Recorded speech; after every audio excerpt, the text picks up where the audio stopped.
به خاطر روز گرامی داشتی مولانا جلال الدین رومی، یکی از متفکران معروف ملت تاجیک. بیا تا قدر یکدیگر بدانیم، که تا ناگه ز یکدیگر نمانیم.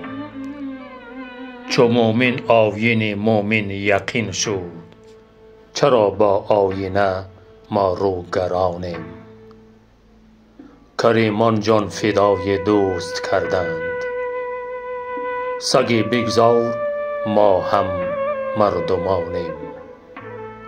فسون قل اعوذ قل هو الله، چرا از عشق همدیگر نخوانیم؟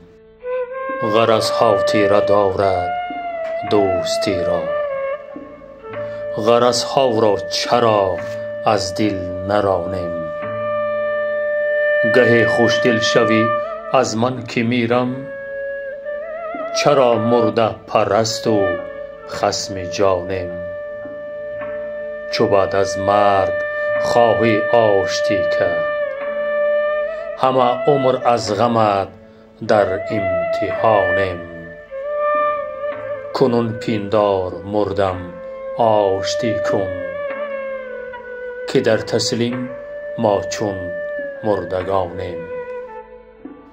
چو بر گورم بخواهید بوسه دادن، رخم را بوسه ده کاکنون همانیم. خموش کن مردوار ای دل ای دل، به هستی متهم ما زین زبانیم.